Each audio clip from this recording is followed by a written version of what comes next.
Good morning students. Last video में मैंने आप लोगों को पढ़ाया था टिश्यूज़ चैप्टर के बारे में, जो कि हमारे स्टैंडर्ड 9th का सिलेबस है और ये सेकंड चैप्टर हमारा चल रहा है स्टैंडर्ड 9th का। पहला चैप्टर था हमारा fundamental unit of life, that is cell. वो हम लोगों ने अलग अलग पार्ट्स में कंप्लीट कर लिया है और नेक्स्ट चैप्टर जो हमने स्टार्ट किया है वो है टिश्यू। टिश्यू का ब्रीफ इंट्रोडक्शन, क्या क्या हम लोगों को इस चैप्टर में पढ़ना है, कौन कौन से टॉपिक के ऊपर हम लोगों को ज़्यादा फोकस करना है, क्या इसके मेन हाइलाइट्स हैं, वो सारे मैंने प्रीवियस वीडियोस में डिस्कस किए थे। आज के इस वीडियोस के बाद से हम लोग सारे टॉपिक को एक एक करके डील करेंगे और डिटेल में देखेंगे कि जो भी हमारा इस चैप्टर का कंटेंट है। तो सबसे पहले हम लोग स्टार्ट करेंगे, टिश्यूज़ का डेफिनेशंस ऑलरेडी डिस्कस्ड है तो उसको हम लोग यहाँ पर डिस्कस नहीं करेंगे।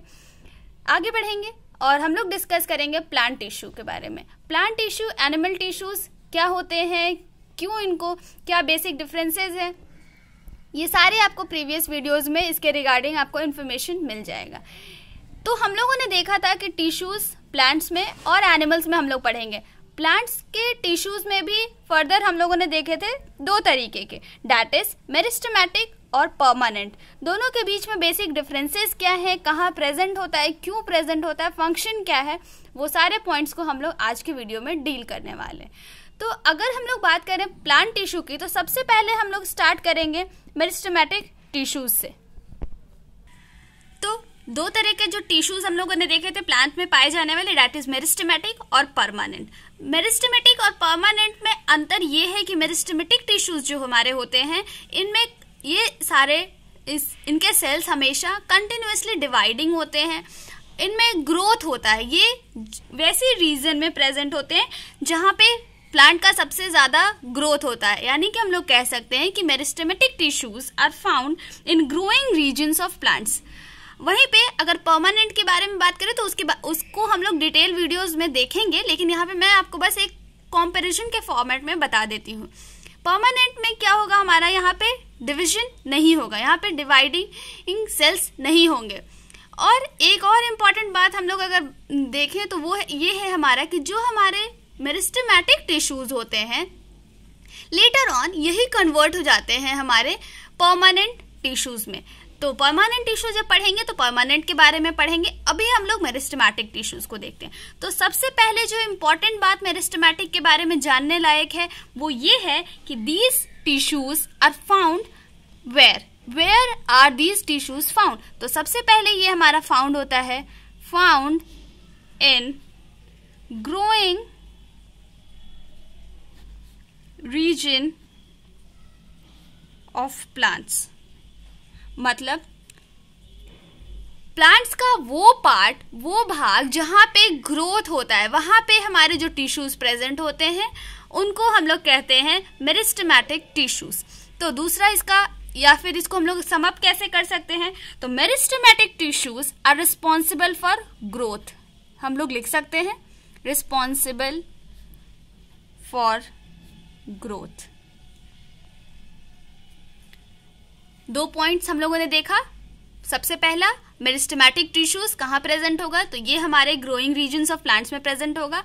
दूसरा, इसका इंपॉर्टेंट फंक्शन कि ये रिस्पॉन्सिबल है प्लांट के ग्रोथ के लिए। अब ये जो हमारे मेरिस्टेमेटिक टिश्यूज होते हैं उसकी अगर फीचर्स की बात करें तो ये हमारा कंटिन्यूअसली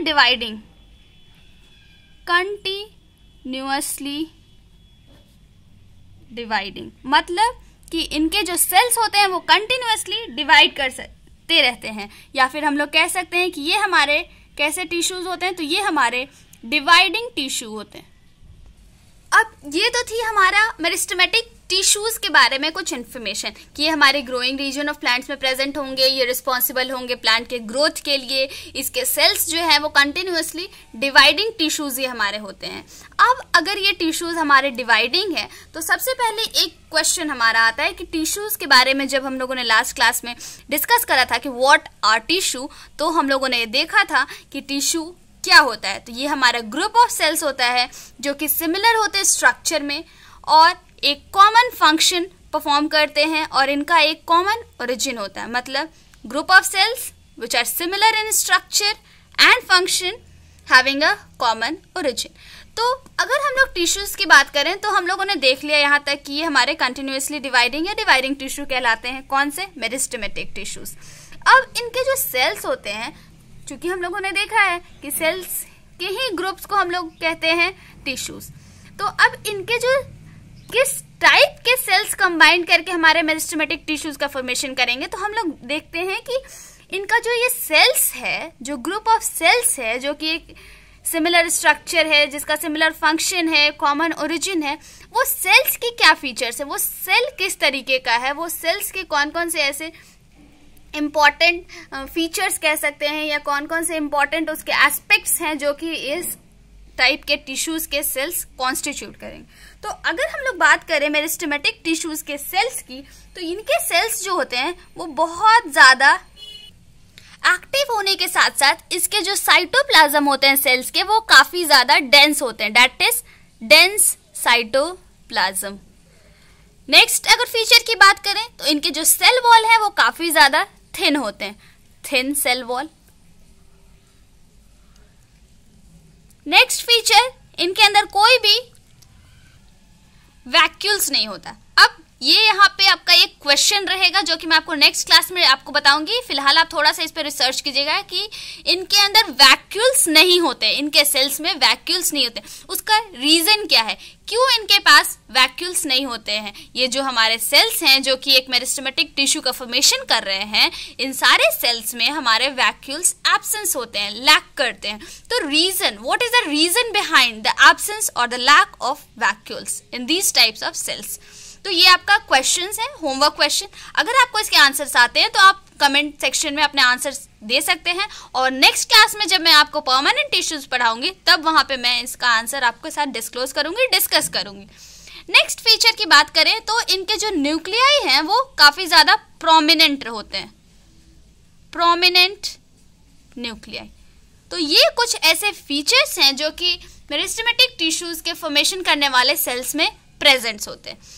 अब अगर हम लोग बात करें मेरिस्टेमेटिक टिश्यूज की, तो बेस्ड ऑन लोकेशन ये 3 तरह के होते हैं। अब बेस्ड ऑन लोकेशन कहने का क्या मतलब है, तो मैंने आपको अभी अभी बताया कि मेरिस्टेमेटिक टिश्यूज हमारे रिस्पॉन्सिबल होते हैं प्लांट के ग्रोथ के लिए। तो सपोज डैट कि अगर हम लोग कोई एक स्ट्रक्चर लेके मैं आपको समझाने की कोशिश करती हूँ, सपोज डैट, फिगर पे मत जाइएगा, उतना ये नीट एंड क्लीन डायग्राम नहीं, बस ये आपको समझाने के पर्पस से। सपोज दैट कि मैंने यहाँ पे एक प्लांट का पार्ट लिया है, अपर पार्ट लिया है, ठीक है। अब ये कोई भी प्लांट अगर हम लोग लेते हैं तो ग्रोथ कहाँ कहाँ होगा? सबसे पहला ग्रोथ उनके लेंथ का होगा, लंबाई में पेड़ बढ़ेंगे। दूसरा ग्रोथ क्या है, उनके शूट एक्सपैंड करेंगे, मतलब उनका थिकनेस बढ़ेगा, उनकी गर्थ बढ़ेगी, उनकी डायमीटर में एक्सटेंशन होगा। तो हम लोग कह सकते हैं उसका थिकनेस का इंक्रीज, पहला लेंथ का इंक्रीज, दूसरा थिकनेस का इंक्रीज, और तीसरा जो है आप लोगों ने देखा होगा, नोटिस किया होगा कि जो हम लोग शुगर केन देखते हैं, तो शुगर केन में क्या होता है, कुछ इस टाइप का स्ट्रक्चर होता है, इस तरीके का, और यहाँ पे एक डिवाइडिंग टाइप का रहता है जिसको कि हम लोग क्या कहते हैं, नोड्स। जब मैंने आपको लीफ पढ़ाया है उसमें आपको बताया होगा लीफ में स्ट्रक्चर में कि ये हमारे नोड्स प्रेजेंट होते हैं, मतलब कि एक अपर पार्ट है और ये दूसरा पार्ट है, ये दोनों नोड्स के बीच का ये जो एरिया है, this is called as internodes. तो कोई कोई जो हमारा शुगर केन होता है उसका ये जो इंटरनोड्स का साइज है वो छोटा रहता है, किसी का बड़ा रहता है। तो ये इनका भी इंक्रीमेंट, यानी कि जो इंटरनोड्स का जो लेंथ इंक्रीज होता है वहां पे भी हमारा इंक्रीमेंट होता है। तो हम लोगों ने देखा कि बेसिकली ये ग्रोथ प्लांट्स में 3 जगह हो रहा है, आइदर इंटरनोड्स का एक्सटेंशन, या फिर प्लांट्स के लेंथ में और उसके थिकनेस में। तो हम लोग कह सकते हैं कि ये जो मेरिस्टेमेटिक टिश्यूज हैं वो बेसिकली 3 जगह प्रेजेंट होंगे, और बेस्ड ऑन लोकेशन किस जगह पे वो प्रेजेंट है उसके बेसिस पे इनका 3 अलग अलग नाम दिया गया है। तो बेस्ड ऑन लोकेशन ये कितने तरह के हो गए हमारे मेरिस्टेमेटिक टिश्यूज? 3 तरह के हो गए। कौन कौन से? Apical, next one is literal, and third one is intercalary. ठीक है, Based on location, meristematic tissues are of three types: apical, lateral and intercalary. अब जो मैंने आपको यहाँ पे डायग्राम बताया है उसके बेसिस से, उसके हेल्प से हम लोग समझेंगे. सपोज दैट अब ये जो हमारे एपिकल मेरिस्टेम है ये हमारे प्रेजेंट होंगे at the growing tips of stems and roots. Apical मतलब एपेक्स, ऊपर में, ये हमारा शूट का है और ये रूट में भी प्रेजेंट होगा. सिर्फ रूट, शूट में ही नहीं, रूट का भी एपेक्स पे. यानी कि हम लोग कह सकते हैं कि ये इसके हाइट को इंक्रीज करने के लिए या लॉन्गिट्यूडनल इसका जो लेंथ है उसको बढ़ाने के लिए हमारा वहां पे प्रेजेंट होगा. That is called as apical meristem. Apical meristematic tissues हमारे कहाँ प्रेजेंट होंगे? तो ये हमारे ग्रोइंग टिप्स ऑफ स्टेम्स और रूट्स में प्रेजेंट होंगे और वहां से ये लेंथ इंक्रीज करेगा स्टेम का एज वेल एज रूट का. तो ये हमारे हो गए एपिकल मेरिस्टेम. एपिकल मेरिस्टेम हमारे कहाँ प्रेजेंट होंगे? एपेक्स पे. क्लियर है? Next will talk about lateral. Lateral meristem की अगर हम लोग बात करें तो अभी अभी मैंने आपको बताया कि जो भी हमारा प्लांट है उसकी थिकनेस को इंक्रीज करने वाला, या फिर विड्थ कह लीजिए, चौड़ाई, गर्थ कह लीजिए या डायमीटर कह लीजिए, इसे को जो हमारा इंक्रीज करेगा, प्लांट्स का जो इंक्रीमेंट करेगा, उसका थिकनेस को जो इंक्रीज करेगा, वहां पे जो हमारे मेरिस्टेम प्रेजेंट होंगे that is called as lateral meristem. ये हमारा क्या कहला जाएगा? तो ये हमारे कहलाएंगे लेटरल मेरिस्टेम.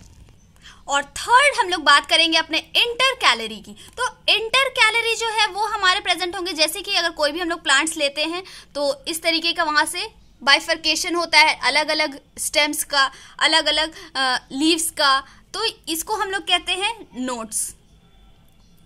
और इनके इलोंगेशन का, इनका जो हमारा बढ़ने के लिए यहाँ पे जो हमारे टिश्यूज प्रेजेंट होते हैं that is called as intercalary meristem. Intercalary meristem. ठीक है, इसको हम लोग कहते हैं जोन ऑफ इलोंगेशन, जहां से हमारा जो नोड्स के बीच का जो डिफरेंसेस है, जो डिस्टेंस है, वो हमारा इलोंगेट करता है, वो बढ़ता है. तो मेरिस्टेमेटिक टिश्यूज के बारे में हम लोगों ने प्लांट टिश्यू का आज पहला टाइप पढ़ा, दैट इज मेरिस्टेमेटिक टिश्यूज.